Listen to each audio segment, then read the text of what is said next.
Bismillah, alhamdulillah, wassalatu wassalamu ala rasulillah. I greet you all with the greeting of Islam. Assalamu alaikum wa rahmatullahi wa barakatuh. Like to welcome you all for one question and answer in our segment concerning Silsilatul Albani, rahmatullah alayhi. This is tape number 383. Is going to be question number 4, and I'm going to try to summarize the answer of the Shaykh. I could not go in details and translate word to word. The question related to nikah without a wali. They said, what is the opinion of those who follow the school of thoughts of Imam Abu Hanifa rahmatullah alayh concerning the hadith la nikaha illa biwali, no marriage without approval of the guardian, and also the issue of recitation of Fatiha in Salah.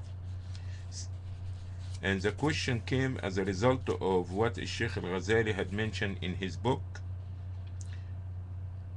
and concerning this hadith.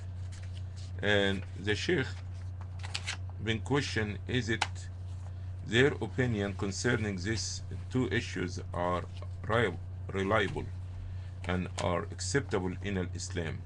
The Shaykh rahmatullah alayhi MuhammadAdly Albaani said what the meaning is, they ليس لهم حجة إلا تضعيف هذا الحديث.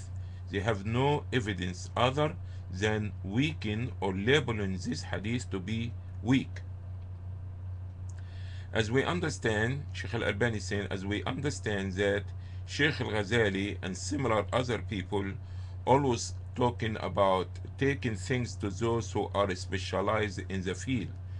And it's so amazing that he believes in this principle, but when it comes to hadith, he is not taking the hadith to those who are specialized in the hadith.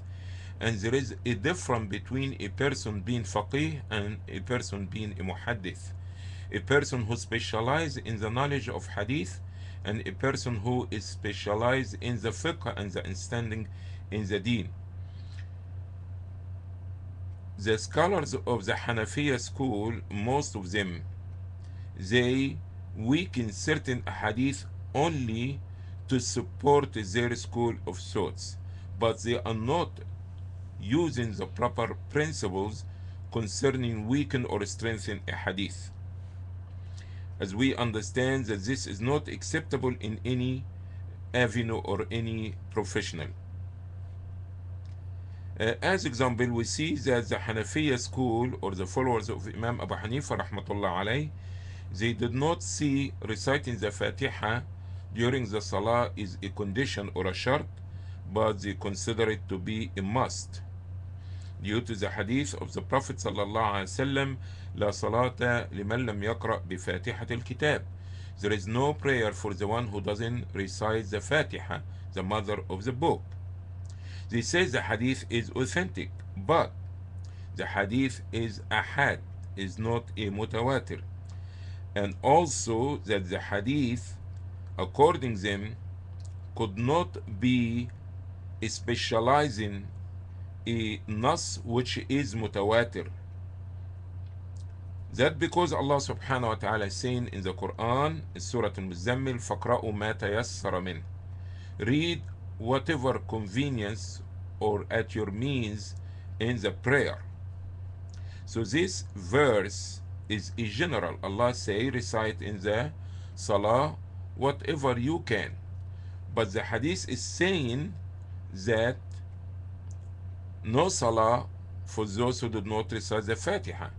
But they say that the statement of the Quran is mutawatir, generation after generation after generation, all of them narrated in a large number. By no means they could not be mistaken there, but the ahad, there is a possibility. So as a result of this, they did not see the hadith can stand or explain the verse of the Quran.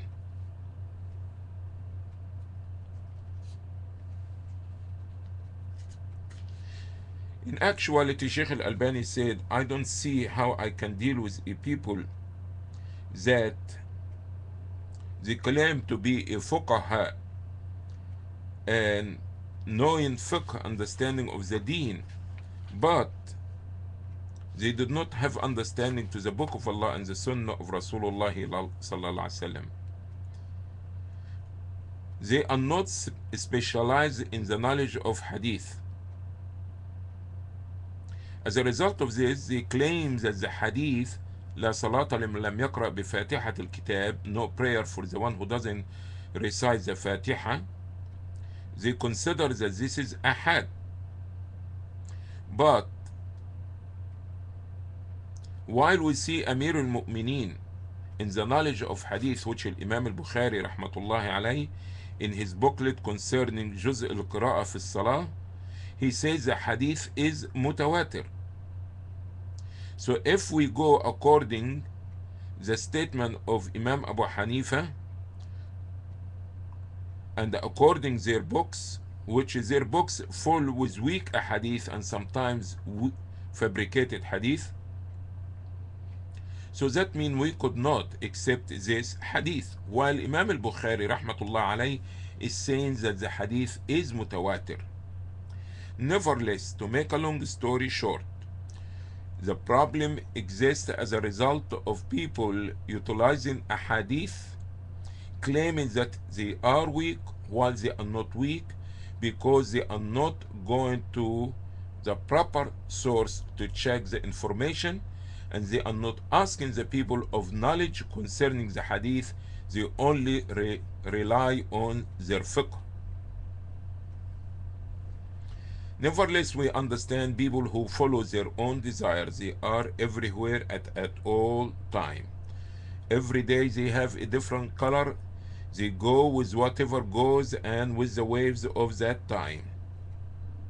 So sometimes they see this is color, today is a Hanafi, and tomorrow is Zahiri, and every day he have a different ways. He does not hold to the principles and the Sirat al-Mustaqim in whatever he teach or whatever he practice.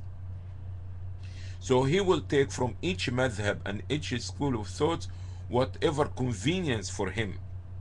As a result of this, we see nowadays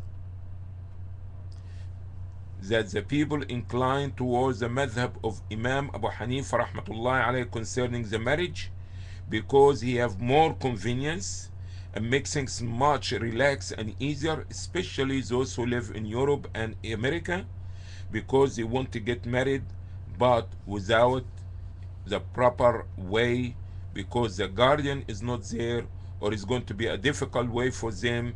So they try to find a excuse and a way to get out of the hadith. So now they're going to label the hadith to be weak while the hadith is not weak.